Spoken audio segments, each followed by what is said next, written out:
over to our next speaker, who will highlight Eddington in another way. So, given the last kerfuffle, I guess I'll skip PowerPoint altogether. Thanks for sitting through a long day to the last paper. I'll try to keep things not too long to keep people awake.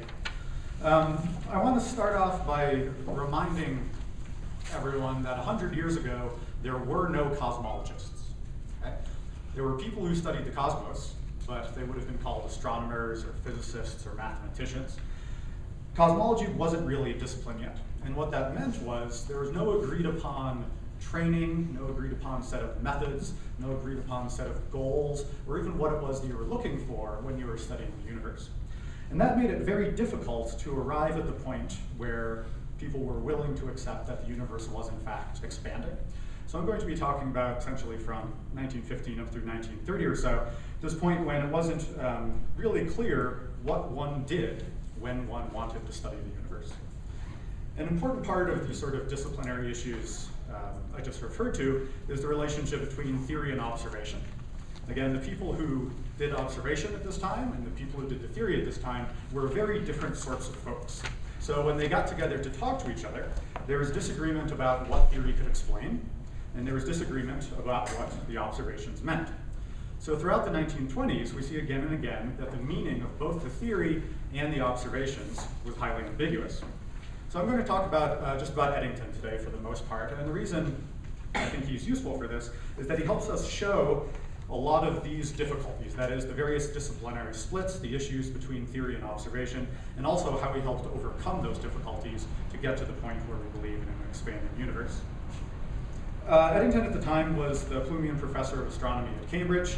He had an unusual background. He studied physics at Manchester, and then mathematics at Cambridge, and then he was the assistant to the Royal Observatory. So he had deep experience in physics, sophisticated mathematics, and observational astronomy, which not many people had at the time. So this diverse set of skills, as well as his personal and professional contacts, made him really just the right person to try and grapple with these difficulties of early cosmology.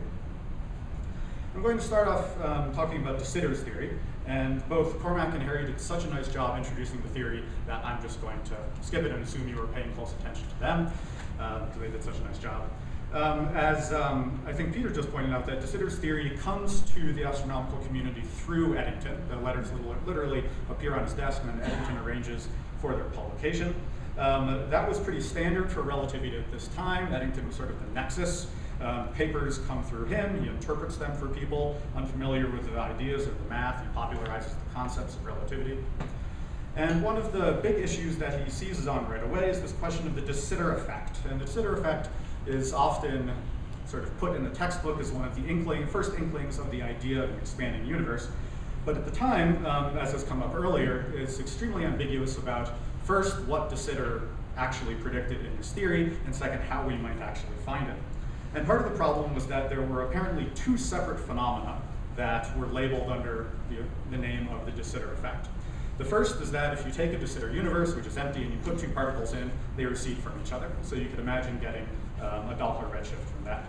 And second, this just comes right out of the relativistic equations, things at the edge of the universe, if you're at the center, if you're the observer, things at the edge of the universe appear to be redshifted due to a time dilation effect. That is, it's a purely relativistic redshift effect. Now, it was not at all clear that these had any relation to each other. Just from looking at the relativistic equations at the time, there was really no reason to think that these were connected in any way. They seemed to be two completely different phenomena. So Eddington grapples with this actually right away. In his very first publication, major publication on relativity in 1918, he writes a short book, The Report on Relativity, for the Anglophone world. And in particular, he knows about Slipher's work on redshifts. So he's thinking about this observational work on redshift at the same time he's trying to understand exactly what's going on in de Sitter's theory.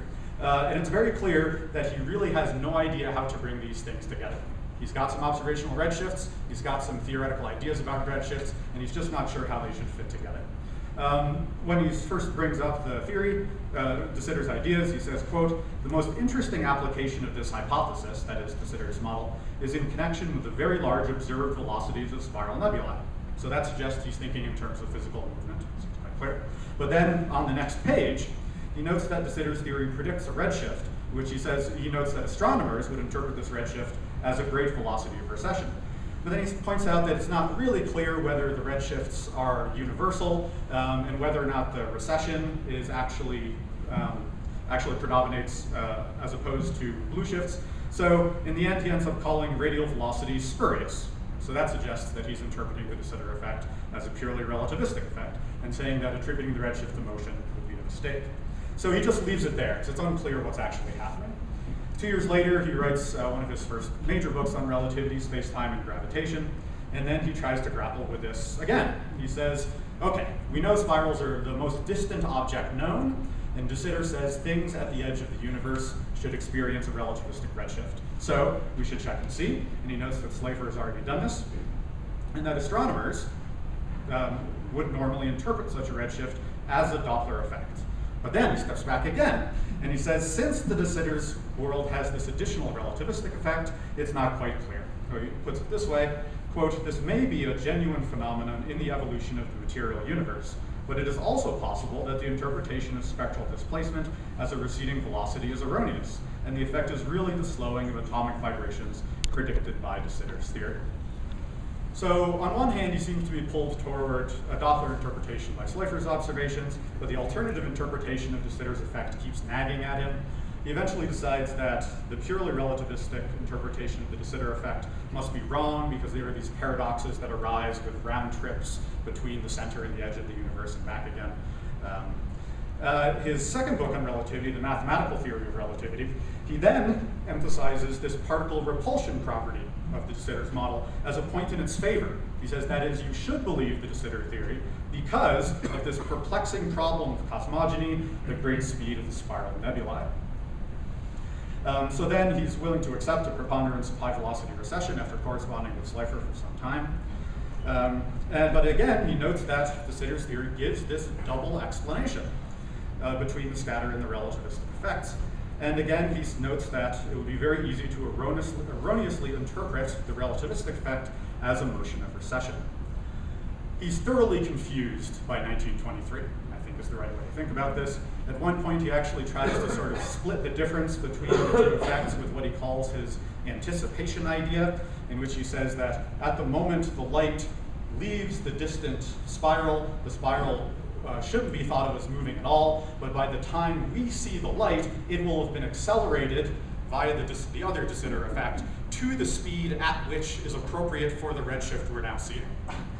So if that makes any sense to you, let me know, because it's not really clear to me what he thinks he's explaining with this. I think he's just mentioning this as kind of a mathematical curiosity. He never mentions it again after this. So he's certainly not persuaded by the mid-1920s that the universe is expanding. He repeatedly uses Slipher's measurements, but he's not sure about the relationship to general relativistic world models at all. As we've seen a couple of times, that very nice table from his book of Slipher's unpublished observations. So he's got this great data, and he's got these interesting models, but he's still not sure what kind of a connection he can make. It's worth noting that at this point in the mid-20s, it's really a choice, seems to be a choice between two possibilities. Either the de Sitter model, in which the universe is empty and has these strange redshift effects, and the Einstein model, in which there's stuff, but it's static, and nothing very interesting is happening. Many people looking at the theory at the time tried to make the case that these were completely different ways of looking at the universe, and there's no real relationship between the Einstein and the de Sitter models. Eddington disagreed. He thought of them as limiting cases. There was matter with no motion and motion with no matter, and somewhere in between there must be a real universe. So he sort of puts out the call, saying someone needs to figure out what the real universe must be in between these. In terms of comparing them, he says the Einstein universe is more interesting for physicists. That is, there's more interesting physics going on with relativity. It also gives rise to these large number of coincidences that I'll say more about later. But on the other hand, he says the de Sitter universe is more appealing for astronomers. And in fact, he uses this. So when he writes to Shapley in 1918 about the de Sitter theory, he tries to get him excited by saying, look, you know that mysterious redshift that Slipher's found? Well, I think we have someone who's explained what's going on there. So he tries to sell it to astronomers that way. In the end, this is mid-20s, he decides that de Sitter's hypothesis is slightly better, but one of the problems is that most of the theorists of relativity at this time are still Machian, like Einstein, and in the Machian idea of relativity, inertia only comes from the presence of other matter in the universe. So if there's no matter, then you can't have any inertia or any kind of relativistic effects. So it's kind of a non-starter for many of the physicists at the time. So it's not clear to Eddington that the observed redshifts could be considered in any meaningful way without theory. That is, they were just observations at this point. This changes by the early 1930s. The obvious benchmark might seem to be Hubble's observations, but that definitely wasn't the case for Eddington, nor many other folks, as the discussion today has shown. Eddington was not particularly excited by Hubble's observations. He actually refers to Slipher's results right through the 1930s. He sees those as the core things that he needs to think about. So he's really only willing to accept an expanding universe as a result of theoretical developments, not new observations. He'd been arguing for years that neither the Einstein nor the de Sitter worlds were quite right. So the intermediate solutions he was looking for finally start popping up at the end of the 1920s, even though he realizes that they had been written several times before that. And looking back later, he says, it's amazing that these solutions were found, published, and forgotten, buried like a needle in the haystack of relativity literature. And he thinks about why this happens, and he actually attributes the problem of some of these papers just kind of disappearing into the mist is that they were written for very specific disciplinary groups. That is, Robertson, for instance, he says, is too mathematical and logical rather than astronomical. So therefore, the astronomers who knew about the redshifts didn't bother reading any of these technical mathematical papers because it didn't look like there was anything interesting to them there.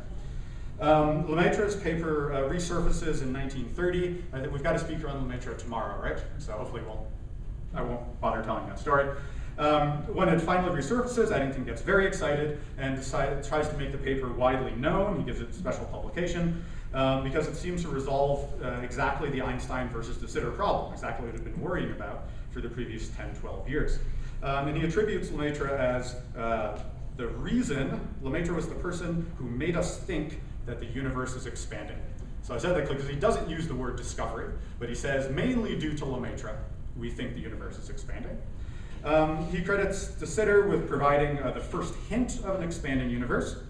He said we should think of it this way. He said de Sitter gave us an expectation that distant objects would be moving away from us, or, quote, at least that they would deceive the observer into thinking they were moving away. It seems he's a little bitter about the years of confusion there. So he dismisses de Sitter's theory as minor importance by 1930, but he says it got us thinking a particular way about the problem. He says that's the critical thing. So he says now we have a genuine recession of celestial objects, not just the imitation recession of de Sitter. Once he fully converted to the idea of an expanding universe, Eddington loved to stress how weird it was, right? Trying to stress how different this was than any other previous conception of the universe. Did this many different ways. I like this one. The theory of the expanding universe is in some respects so preposterous that we naturally hesitate to commit ourselves to it. It contains elements, so many elements so incredible that I feel almost an indignation that anyone should believe it, except myself.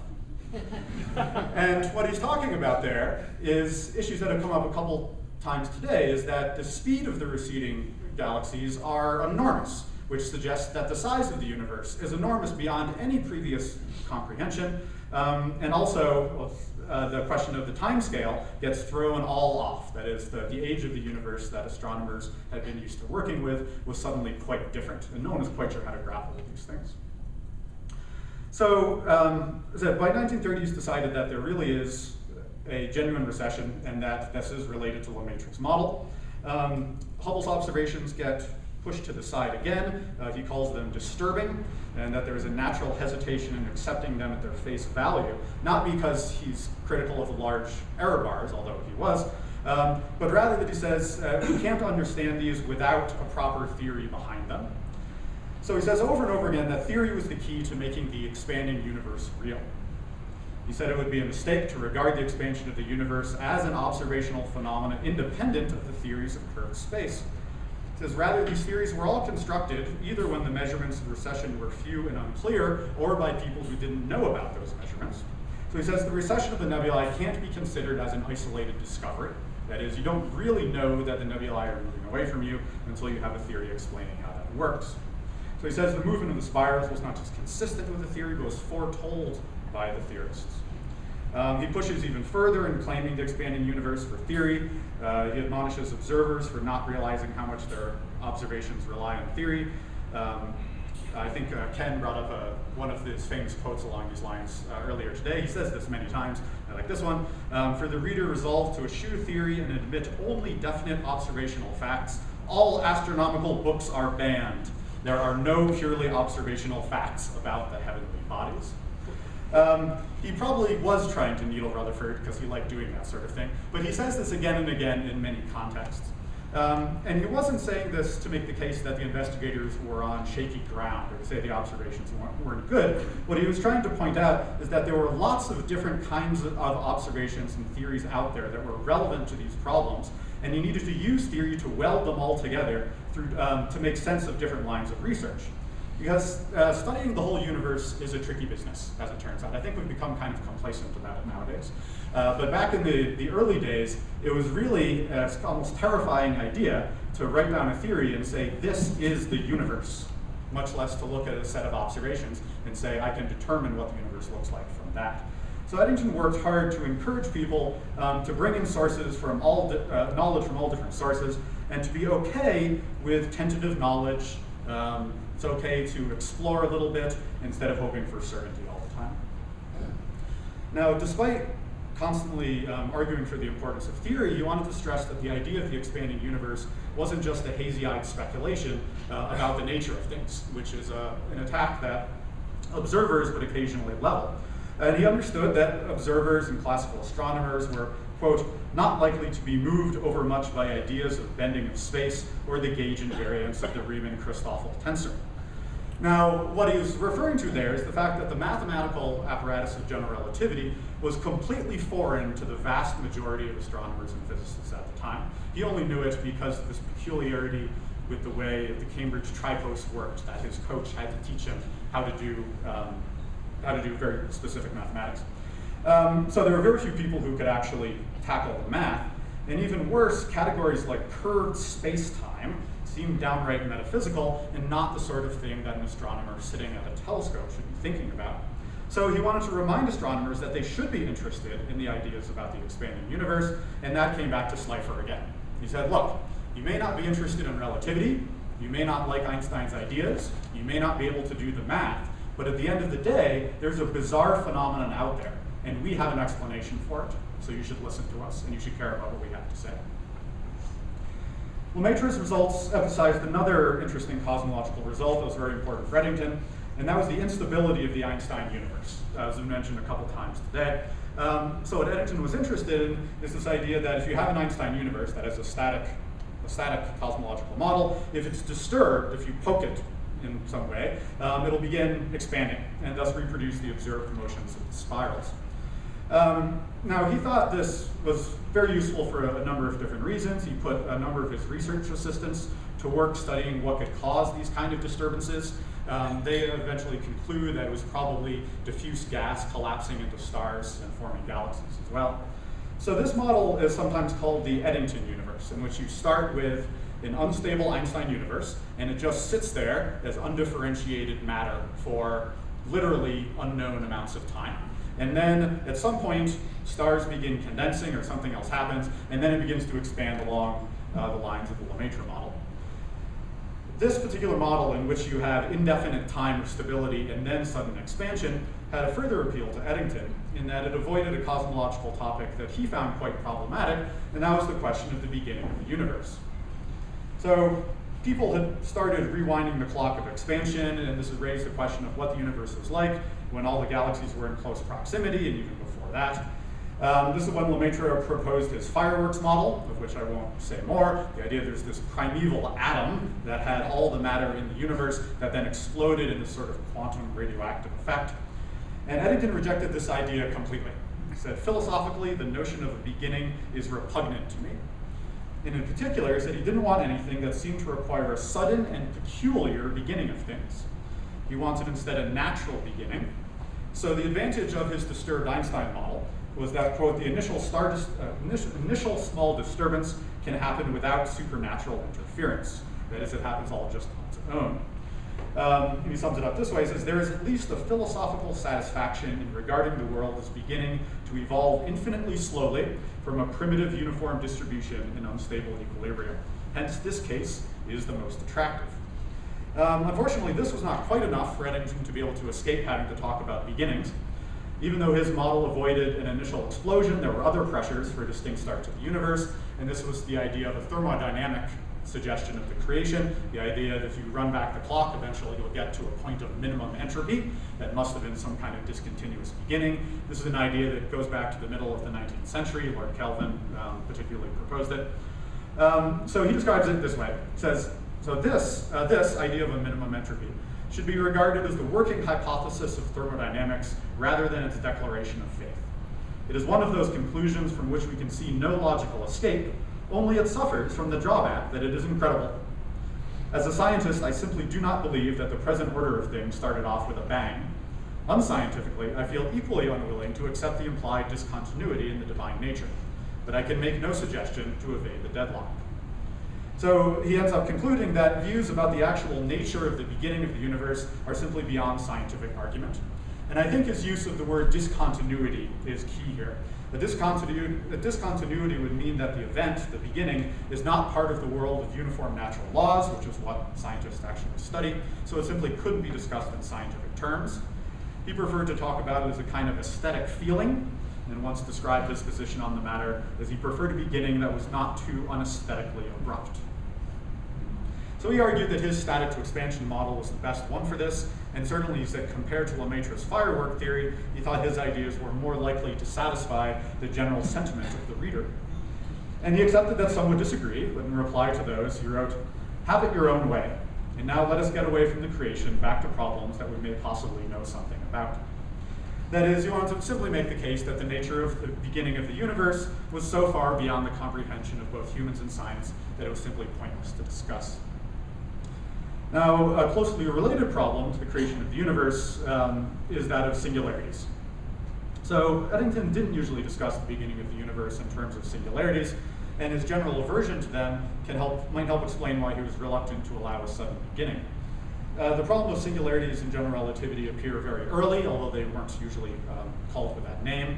In Eddington's 1918 report, he's talking about de Sitter's model, and he first thinks about the slowing down at the edge of the universe, that at the very edge of the universe, time will stop completely, giving a singularity kind of effect. And he decided this was just a problem of point of view, since you could simply change the location of the observer, and the singularity would vanish then. A few years later, in Mathematical Theory of Relativity, he works out the math in a little more detail, and explicitly suggests that the de Sitter singularity at the edge of the universe is the same as the Schwarzschild singularity caused by mass. And he comments that since we can remove the de Sitter singularity through a coordinate transformation, we can probably remove all singularities that way. Right? Just move your origin not to the middle of the star, and you'll be fine. So by 1933, he seems to have decided that all singularities are always artifacts of coordinate systems and could have no physical meaning. So he's really not willing to discuss them in any meaningful way.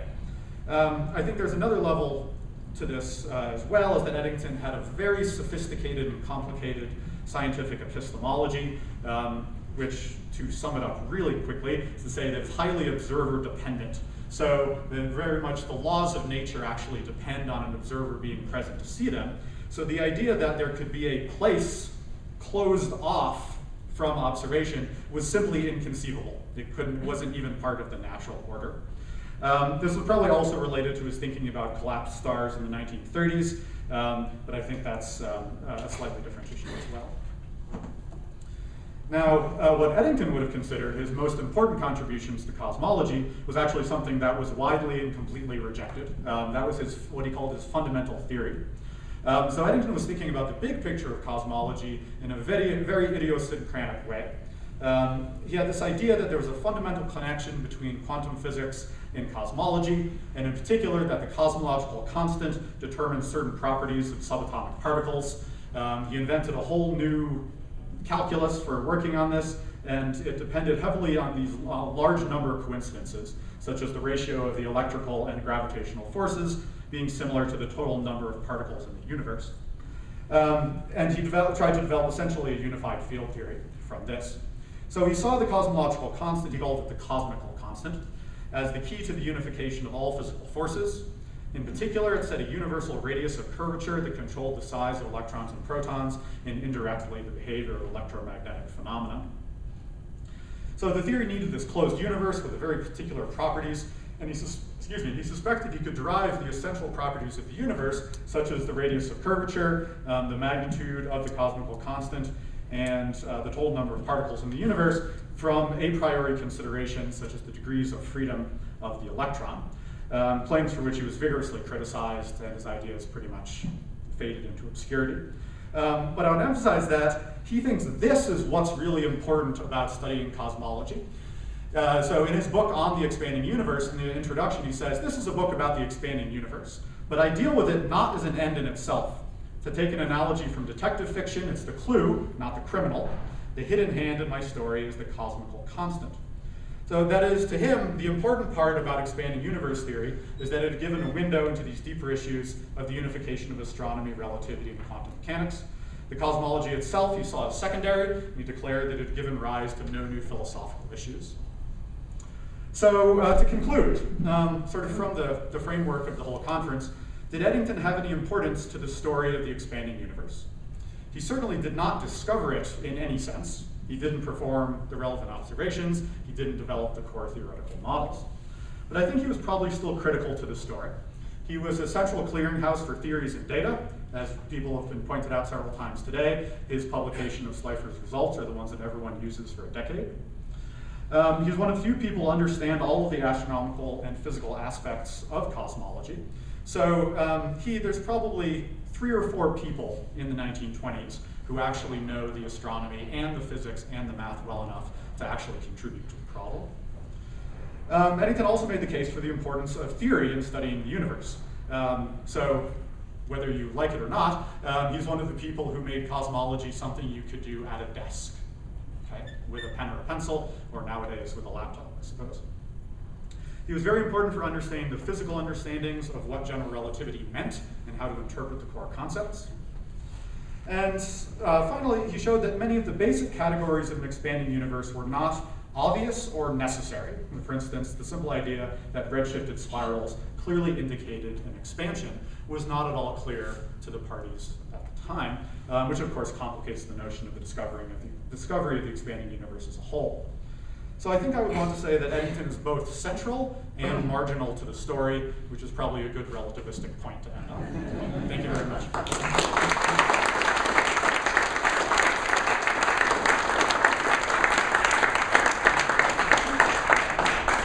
5 minutes for discussion. Actually, he was a very strong defender of the cosmological constant. He said he would rather go back to Newton than give up the cosmological constant. And in that respect, he was very much the friend of Lemaitre. Whereas Lemaitre also defended the cosmological constant, but for different reasons. You mentioned the one for Eddington. For Lemaitre, it was the force that helped expand the universe. And I think, and it was fascinating. The Eddington, he hated this Big Bang idea of Lemaitre. And I suspect, that's what we say also in our book, I suspect he was probably suspicious of Lemaitre because Lemaitre was a priest and he might have feared that he tried to smuggle in God somewhere.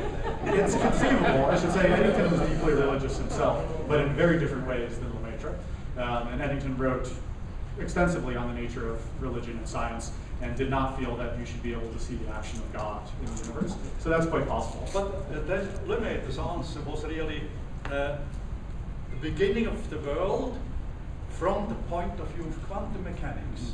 So Lemaitre made it quite clear that he didn't try to smuggle in God there, but he wanted the laws of nature be found not from the Bible, but from peoples like him or Eddington, of course, which I say was the orthodox. It's not the dialogue between us. You wanted to say. If I could just add to Harry's point, you make a great case. I think Eddington made many contributions but he made one very negative one. I think that phrase, not with a bang, first of all, it's very unfair, because Lemaitre is talking about quantum uncertainty, actually. That's the phrase he's using when he's talking about the beginning as such.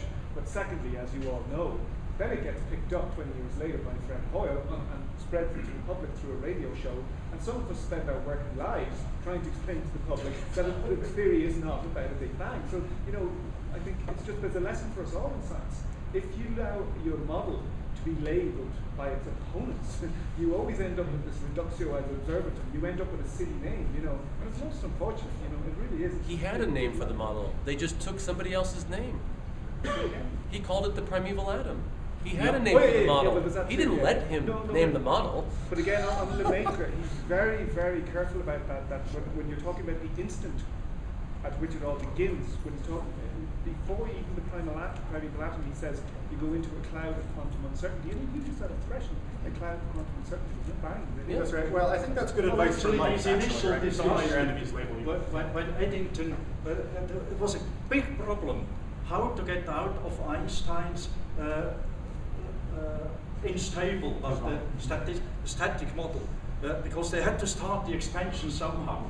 And Eddington got his PhD students, as you mentioned, he got them to work on it, Lemaitre worked on it, and they didn't find a solution to it.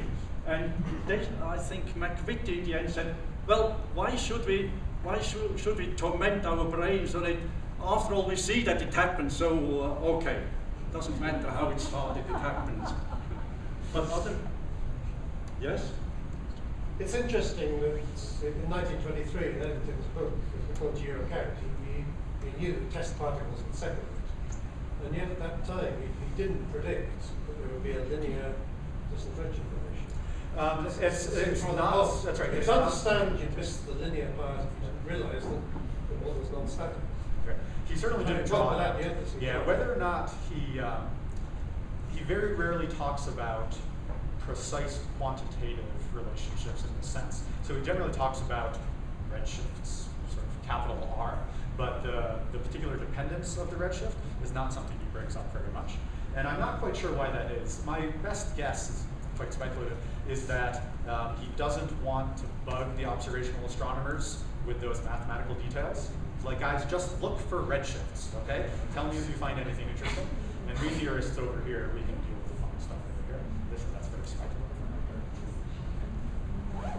So you said there were three people that you thought understood the theory. Sorry, you said there were three people you thought understood the theory and the observation. I think we've talked about this before. Yeah. Certainly you mean Eddington, Lemaitre, and Dissenter, I think. Yeah, but what about Robertson? I mean, what about the other students of Eddington? Are we that's sure it's what only I should say, no, by the end of the 1920s, there's a large number of people. Oh, you said around 1930. If I did, I was being sloppy, so forgive me. I'd say by the mid-20s, there's still a few people. And actually, so I think the characteristic those people have is they have training as astronomers, they have extremely complicated mathematical backgrounds, and what was I going to say? Oh, they have a route back to Einstein. So this is quite important, actually. So when GR first, the field equations first get published, it's very hard to understand what's going on. So De Sitter makes a bunch of trips back and forth from Leiden to Berlin to talk to Einstein about how to use these equations. And it takes him, I don't know, it's the better part of a year going back and forth before he feels confident in doing it. And then he tries to sort of encapsulate that and send that to Eddington. And then it still takes Eddington a year to figure out how to manipulate GR. Again, this seems so basic to us now, but even Einstein early on had trouble with his own equations, like trying to figure out the light deflection. So it's this sort of core group that got sort of word from the master, and then also had astronomical experience. And then in mid-20s, then we get textbooks like Mathematical Theory of Relativity, people start teaching classes, and you can actually learn these things for the first time. They also got astray because they started just to talk pure mathematics, you know, well, the transformation, coordinate transformation, they thought that they could solve problems in that way.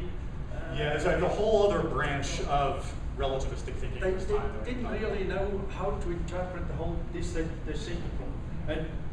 And Slipher comes in again. If Slipher's redshift hadn't been known, they wouldn't have talked about dissenters I think that's right. It would be, that's right. De Sitter would just be sort of one of the things one over of the there. crazy It's a weird ideas. theory. Yes, I think your conclusion was very good when you. You have to talk louder.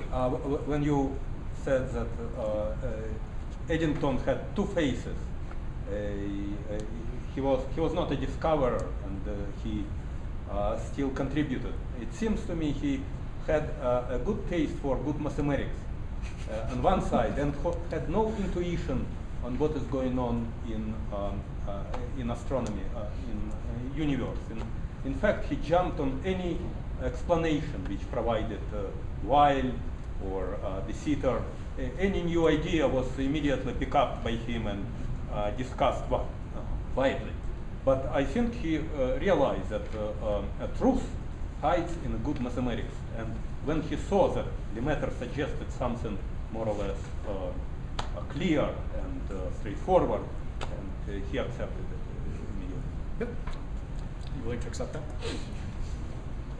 Okay, I think we have to stop here, except if there is someone who has some fundamental comment or announcement. Is there anyone who wants to announce something? Mike, what's the next event on Yes. the Dinner, Dinner is at 6:30 in the room floor. 6:30 in the room next door. Yes, and remember that Don Lago will speak to us a bit. Instead of giving his talk this morning, he's going to talk at the dinner. And Alan, grandson of VM, will also give us a chat. So see you all in about 30 minutes.